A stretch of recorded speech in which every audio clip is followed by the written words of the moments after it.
প্রিয় দর্শক, আপনাদের প্রত্যেককে শুভেচ্ছা জানিয়ে শুরু করছি এনটিভির প্রতিদিনকার আয়োজন স্বাস্থ্য প্রতিদিন। দর্শক, আজ আপনাদের সঙ্গে আছি আমি ডাক্তার সাখাওয়াত হোসেন। দর্শক, আজকের এই অনুষ্ঠানে আমরা আলোচনা করব চোখের রিফ্র্যাক্টিভ সার্জারি নিয়ে। এ বিষয়ে কথা বলবার জন্য আমাদের সঙ্গে স্টুডিওতে উপস্থিত আছেন দেশের খ্যাতনামা একজন চক্ষুরোগ বিশেষজ্ঞ। চলুন দর্শক, অনুষ্ঠানের শুরুতেই আমরা পরিচিত হয়ে নেই আমাদের আজকের অতিথির সঙ্গে। অধ্যাপক ডাক্তার এম নজরুল ইসলাম 1957 সালে মার্চ মাসে যশোর জেলায় জন্মগ্রহণ করেন। তিনি 1982 সালে স্যার সলিমুল্লাহ মেডিকেল কলেজ থেকে MBBS ডিগ্রি অর্জন করেন। এরপর তিনি চিকিৎসা বিজ্ঞানে উচ্চতর FCPS ও DO ডিগ্রি লাভ করেন। বর্তমানে তিনি বাংলাদেশ আই হসপিটালের গ্লুকোমা বিভাগের চেয়ারম্যান হিসেবে কর্মরত আছেন। স্যার, আপনাকে আমন্ত্রণ জানাচ্ছি আমাদের। ধন্যবাদ ডক্টর সায়ন্ত। স্যার, এই যে রিফ্র্যাক্টিভ সার্জারি, আমরা রিফ্র্যাক্টিভ এরর এই কথার সঙ্গে পরিচিত। রিফ্র্যাক্টিভ এরর বা এর সমস্যাটা আসলে কি এবং এর কি কি ধরনের সার্জারি আপনারা করে থাকেন? অনেক ধন্যবাদ। আপনি যে প্রসঙ্গটাকে বললেন যে রিফ্র্যাক্টিভ সার্জারি, এটা একটা নতুন একটা টার্ম। আমরা কিন্তু অনেকেই এই টার্মের সঙ্গে অতটা পরিচিত নয়। রিফ্র্যাক্টিভ এরর ঠিক আছে, যেমন আমাদের চোখের যে পাওয়ারটা লাগে, দূরে দেখি না, কাছে দেখি না, এগুলো রিফ্র্যাক্টিভ এরর। এটা মায়োপিয়া, হাইপারমেট্রোপিয়া, অ্যাস্টিগম্যাটিজম, অ্যাঙ্গেলের একটা পার্টিকুলার অ্যাঙ্গেলে পাওয়ার রয়েছে, astigmatism, these are refractive error. আর রিফ্র্যাক্টিভ সার্জারি হচ্ছে এই রিফ্র্যাক্টিভ যে প্রবলেমটা, এই প্রবলেমটা সার্জারির মাধ্যমে যদি আমরা কারেকশন করতে পারি, এররের কারেকশন করব, সেটাকে বলা হচ্ছে রিফ্র্যাক্টিভ সার্জারি। যেমন ধরুন, আমরা ল্যাসিক সম্পর্কে জানি সবাই, যে কারোর পাওয়ার যদি -5, 6, 7 থাকে, তাহলে উনি ল্যাসিক করে সেটাকে 0 করে ফেলতে পারেন। এই যে সার্জারিটা, এটা কিন্তু রিফ্র্যাক্টিভ সার্জারি, অর্থাৎ রিফ্র্যাকশনটাকে কারেকশন করার জন্য যে সার্জারি হচ্ছে সেটা রিফ্র্যাক্টিভ সার্জারি। আবার যেমন আমাদের বয়সে অনেকে কাছে কম দেখেন, আমরা বলি তাকে প্রেস বায়োপিয়া। এই প্রেস বায়োপিয়ার জন্য কিন্তু সার্জারি করা যায়, ল্যাসিক করা যায়, এটা কিন্তু একটা রিফ্র্যাক্টিভ সার্জারি। সবচেয়ে ইন্টারেস্টিং হলো, আমরা জানি সবাই যে সানি অপারেশন, আপনি সবাই জানেন সানি অপারেশন, এটা কিন্তু রিফ্র্যাক্টিভ সার্জারি। কারণ সানি হয়ে গেলে তার চোখের পাওয়ারটা চেঞ্জ হয়ে যায় এবং ভেতরে একটা পর্দা, যেটা লেন্সটা ঘোলা হয়ে যায়। লেন্সটা ফেলে দেওয়ার পরে কিন্তু চোখের কিন্তু আর পাওয়ারের কোনো কিছু থাকে না, লেন্স তো নাই। তখন এই পাওয়ারটা কারেকশনের জন্যে আমরা আরেকটা লেন্সকে ইমপ্ল্যান্ট করছি, এটাও কিন্তু রিফ্র্যাক্টিভ সার্জারি। এখন এই যে আপনি অনেক কিছুই বললেন যে চোখের এই যে দেখার জন্য আমাদের যে পাওয়ারের তারতম্য হলে অথবা একটা সময় আমরা দেখতেই পাই না, সেগুলির অপারেশন করে এটাকে কারেকশন করে আবার দেখার উপযোগী করেন, সহজ বাংলায় যদি বলি এটাই রিফ্র্যাক্টিভ সার্জারি। এখন একজন মানুষের সামগ্রিকভাবে এই যে দেখার ক্ষমতা, সেটা কারো অল্প বয়সে হচ্ছে, কারো বয়সের সঙ্গে সঙ্গে হচ্ছে, এই যে কমে যাচ্ছে, এর মেইন কারণগুলি কি? আপনি যেটা বললেন যে অল্প বয়সে যাদের হয়, তাদের মেইন কারণ হলো রিফ্র্যাক্টিভ এরর, অর্থাৎ মাইনাস পাওয়ার বা প্লাস পাওয়ার। এটা হলো মেইন কারণ। বয়স যখন 40 হয়, তখন কাছে কম দেখেন, এটা প্রেস বায়োপিয়া, এটাকে আমরা রিফ্র্যাক্টিভ এরর বলি না, এটা বলি বয়সজনিত একটা ডিজেনারেশন চেঞ্জ বা চালসে 40 বছরে হয়। এটাকে যদি আমরা কারেকশন করি, সেটাও রিফ্র্যাক্টিভ সার্জারি, কিন্তু এটাকে বলা হচ্ছে প্রেস বায়োপিয়া। আর যেটাকে আমরা বলছি যে সানি অপারেশন করার পর আমরা যে লেন্স ইমপ্ল্যান্ট করছি, সেটাও রিফ্র্যাক্টিভ সার্জারি। এখন লেন্সের মধ্যে অনেক তারতম্য রয়েছে। যেমন আমরা সিম্পল একটা লেন্স দিয়ে দিতে পারি, তার চোখে হয়তো পরে তার অ্যাঙ্গেল পাওয়ারটা রয়ে যাবে, একে বলা হচ্ছে তার অ্যাঙ্গেলটা রয়ে গেল। কিন্তু অ্যাঙ্গেলটা যাতে না থাকে, তার জন্য আমরা এমন একটা লেন্স তাকে ইমপ্ল্যান্ট করতে পারি যে ইমপ্ল্যান্টটা দিলে তার অ্যাঙ্গেলটাও কারেকশন হয়ে যাবে। আমরা বলছি টোরিক লেন্স ইমপ্ল্যান্ট, যেটা কিন্তু বাংলাদেশে আমরা করছি এখন, এটা আগে ছিল না, এখন আমরা করছি। এতে সুবিধা হয় যেটা, আপনি দেখবেন যে একজন মানুষ অপারেশন করার পরে কেউ বলে আমি সবই দেখি, 2 লাইন কম দেখি। একজন বলছে আমি সবই দেখি, পুরোটাই দেখছি। ওই যে 2 লাইন কম দেখছে, হয়তো ওনার অ্যাস্টিগম্যাটিক কারেকশনটা হয়নি, সেজন্যে। আমি যদি তাকে টোরিক লেন্স দিয়ে দিতে পারতাম, তাহলে কিন্তু উনি পুরোটাই দেখতে পারতেন। আরেকটা বিষয় আমি বলি, যেমন আমরা যখন ক্যাটারাক্ট সার্জারি করি, তারপরে পেশেন্ট বলেন আমি তো দূরে ঠিকই দেখছি স্যার, কাছেও দেখতে পাচ্ছি না। তো কাছে দেখার জন্য আমরা কী করি, আমরা একটা চশমা দিয়ে দিই, চশমার মাধ্যমে সেটা কারেকশন করি। কিন্তু দেয়ার আর সাম লেন্সেস, যে লেন্স যদি তাকে ইমপ্ল্যান্ট করা যায়, তাহলে উনি দূরেও দেখবেন, কাছেও দেখবেন এবং 2 লাইন কম দেখবেন না, পুরোটাই দেখবেন, এবং কাছেও দেখবেন, দূরেও দেখবেন। এই লেন্সগুলো বলা হয় মাল্টিফোকাল লেন্স। অর্থাৎ তাকে যদি আমরা মাল্টিফোকাল লেন্সের মাধ্যমে ক্যাটারাক্ট সার্জারি করার পর, সেটা ফেকো সার্জারি করি বা অন্য কোনো সার্জারি করি, তাহলে পরে ওনার যে কারেকশনটা হলো, এই কারেকশন দূরে দেখার কারেকশন হয়ে গেল, কাছে দেখার কারেকশন হয়ে গেল, কম্পিউটার দেখার কারেকশন হয়ে গেল। এই যে সার্জারিটা করা হলো, এটা কিন্তু বলা হচ্ছে রিফ্র্যাক্টিভ সার্জারি। ল্যাসিক বিষয়ে যদি একটু বলেন যে এটি একটি আধুনিক চিকিৎসা পদ্ধতি এবং যেখানে একজন মানুষের চোখের পাওয়ারের তারতম্যের জন্য চশমা পড়তে হতো, তিনি চশমা ছাড়াই যাতে দেখতে পারেন, এই আশা অনেকে করেন যে চশমা পড়তে অভ্যস্ত না, বিরক্ত লাগে, কারো ভালো লাগে না, তাদের জন্য ল্যাসিক কতটুকু উপযোগী? ডেফিনেটলি আমি মনে করি এটা আধুনিক একটি প্রযুক্তি এবং খুবই উপযোগী। যাদের চোখের ভেতরে রেটিনার কোনো সমস্যা নেই বা গ্লোকোমার কোনো সমস্যা নেই, শুধু পাওয়ারের প্রবলেম রয়েছে এবং পাওয়ারটা ধরুন -3 থেকে -10 বা 11 পর্যন্ত, they are very fit for LASIK surgery.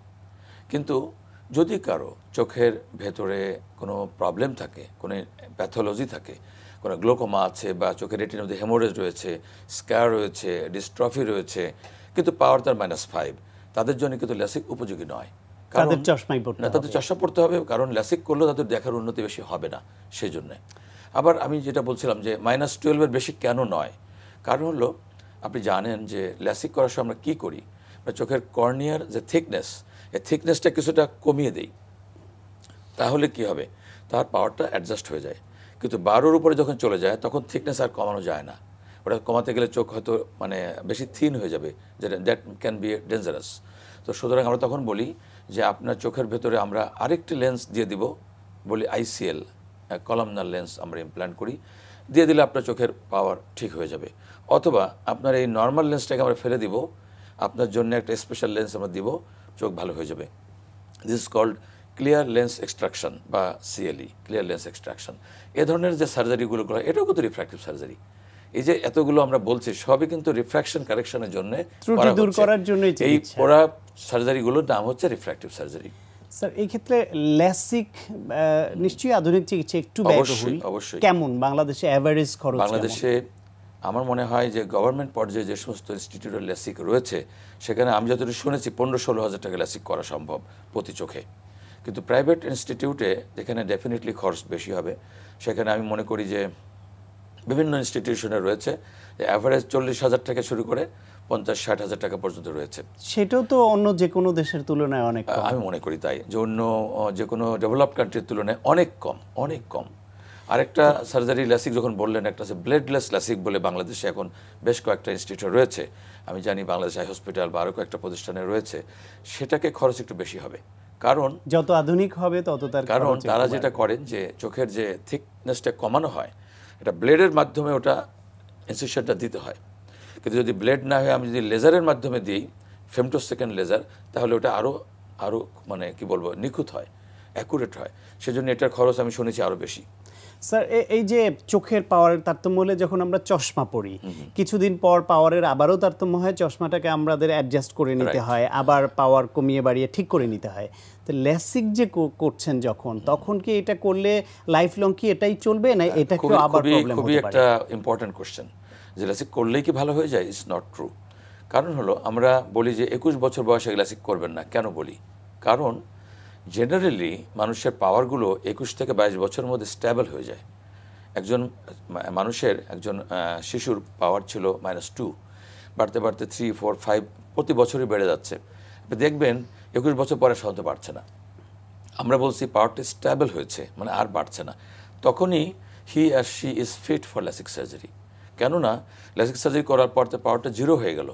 যেহেতু পাওয়ারটা স্ট্যাবল ছিল, ওই পাওয়ারটা আর বাড়বে না। সাধারণত ওই পাওয়ার আর তার বেশি বাড়ে না, মাইনাস হয় না। কিন্তু যদি এমন হয় যে একজন পেশেন্ট 18 বছর বয়স, তার পাওয়ারটা স্ট্যাবল হয়নি, উনি ল্যাসিক করলেন, তার হয়তো বিয়ে শাদীর ব্যাপার রয়েছে, কোনো ইউনিভার্সিটি যেতে হবে বা কোনো মেডিকেল চেকআপের জন্য যেতে হবে, উনি করে ফেললেন, কিন্তু তার স্ট্যাবল হয়নি।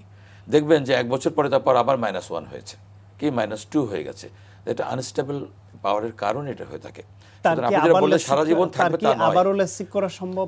সাধারণত করা হয় না, রিল্যাসিক করা হয়, কিন্তু সাধারণত না করাই ভালো। সেক্ষেত্রে চশমা বা contact lens can be better option. আর যদি পাওয়ার স্ট্যাবল হওয়ার পরে একবার করেন, সাধারণত তাদের পাওয়ার আর বাড়ে না, তাদের পাওয়ারের তারতম্য হয় না, মানে একবার করলেই life long. Suppose 0.25, 0.5, that is really acceptable, ওটা তাদের কোনো সমস্যা হয় না। ছানি পড়ার যে বিষয়টা 40-এর পরে যাদের আগে ল্যাসিক করা হয়, তাদের বেলায় ছানি পড়ার প্রবণতা কেমন? আমি মনে করি সানি ল্যাসিকের সাথে সানি তেমন কোনো সম্পর্ক নেই। ওটার মতোই হবে। সানি যে নিজস্ব কজ রয়েছে, ডায়াবেটিস বা অন্যান্য কারণে যে সানি পড়তে পারে বা বয়সের কারণে সেভাবেই হবে।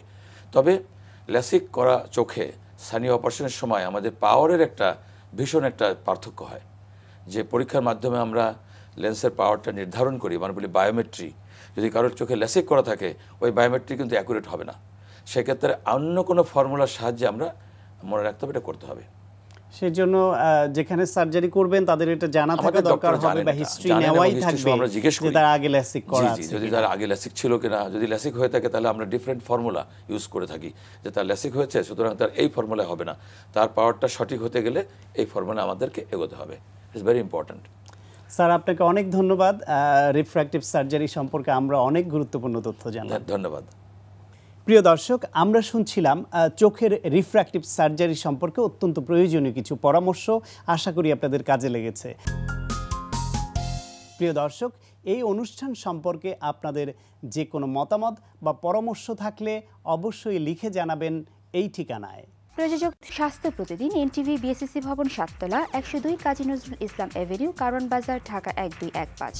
ফ্যাক্স 91433386 থেকে 7 পর্যন্ত, অথবা ইমেল করুন স্বাস্থ্যপ্রতিদিন@ntvbd.com এই ঠিকানায়। প্রিয় দর্শক, আপনার প্রিয় স্বাস্থ্য প্রতিদিনের আগামী পর্ব যা দিয়ে সাজানো হয়েছে। প্রথম বাচ্চাকে তার নিজের মতো করে খেতে দিতে হবে, কারণ তারও একটা চয়েস আছে, সে কিভাবে খেতে চায়।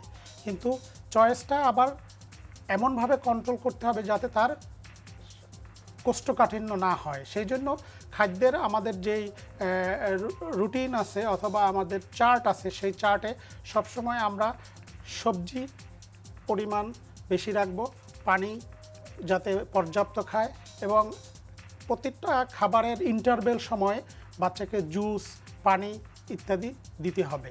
প্রিয় দর্শক, বিশ্বের যে কোনো প্রান্তে যে কোনো সময় আপনার প্রিয় এনটিভির স্বাস্থ্য প্রতিদিন অনুষ্ঠান দেখার জন্য ভিজিট করুন আমাদের পূর্ণাঙ্গ ওয়েব পোর্টাল www.ntvbd.com।